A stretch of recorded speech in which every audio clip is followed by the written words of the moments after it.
So I've zoomed in now on Migra just to show how the political situation would work in that city.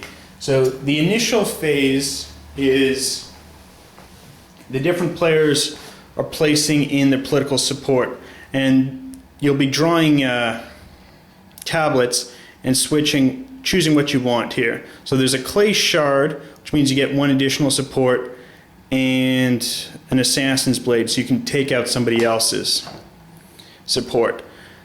And this goes on to gain support of the different cities. So let's say red player played this. They'd get a fourth cube here, and maybe they'd kill one of green's. Now this happens until each person has had a fair share, and then you start nominating candidates for political office. There'd be an alpha candidate who would win tiebreakers, and then the beta candidate. So let's say this is how the situation is right now. If black nominates itself, excuse me, to the alpha slot here, if green chose to nominate itself, let's say that was the turn order, they would lose because they'd both have one support in the city. The alpha candidate would win. So green probably wouldn't want to throw away his cubes there. Let's say instead red nominates. Even though red's the beta candidate, because they have more support, they would win. Then moving into the next round, let's say that's how the round ended. To move into the next round, the winner subtracts support equal to the losing candidate. So they'd lose one support.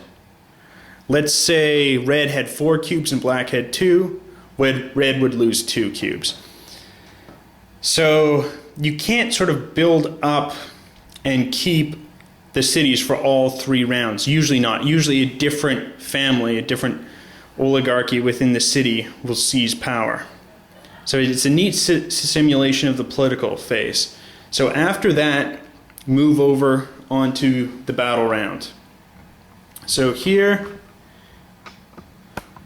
we've got the battle.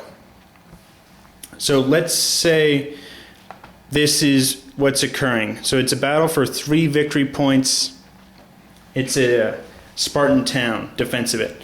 So after winning the political phase, whoever wins that gets control of the entire armies of that city. So if you politically control Athens, you get all those armies to place through the various battles. So I'm just going to show you one here.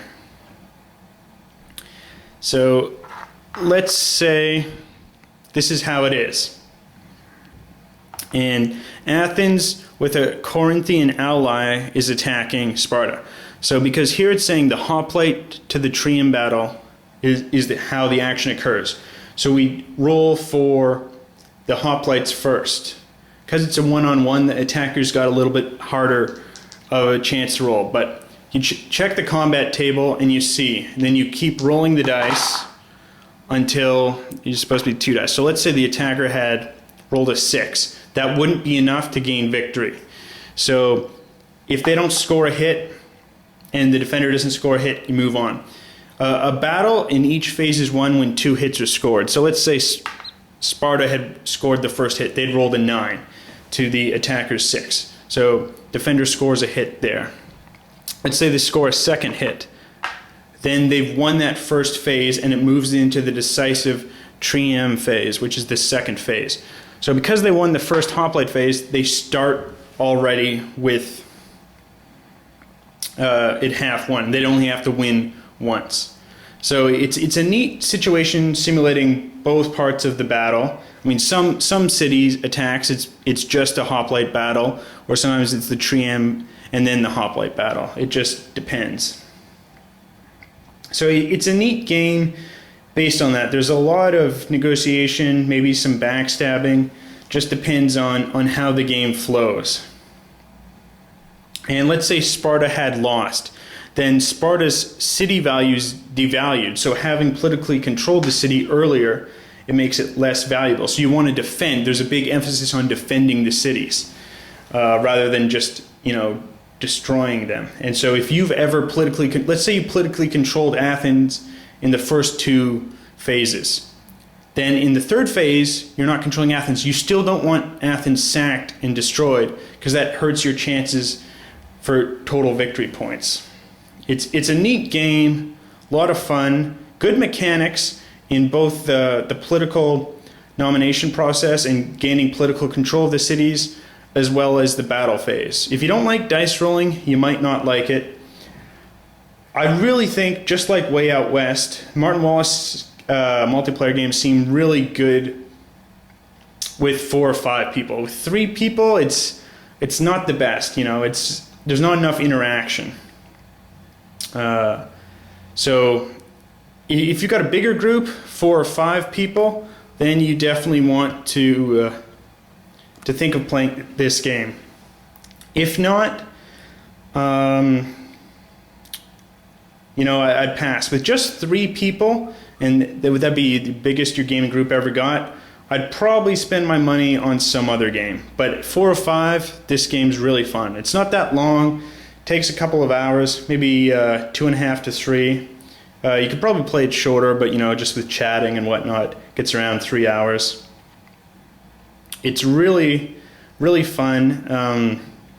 As you can see, the battles in the political situation are pretty abstract. So if you want a more Axis and Allies style map for the battles, that's not going to happen. It's a little more abstract. So it's not full out Ameritrash that way. It's abstract fighting with dice rolling. So depending on your thoughts, each player would get one special unique card they can use throughout the game. It can only use it once. That adds some flavor to it, and you'd be dealt that randomly at the beginning of the game. Adds a nice change of pace. So the game's fairly different each time, you know, based on the dice rolling and what cities you're trying to get control of and the other people are trying to get control of. So it's not going to be the same game every time. It's not going to get repetitive. I think you can find this game relatively cheap out there in the trades or on eBay. So maybe even some stores are still selling it. It's a little bit of an older game, but it's great. And if you can find it, I'd recommend playing it, though only if your gaming group is 4 or 5 people. Do not get this game if you can only play with 3 people. The mechanics aren't really fully realized with just 3 people, and everyone's just kind of doing their own thing, and there's not that clash that really gets things going. So that's all, and till next time, good gaming.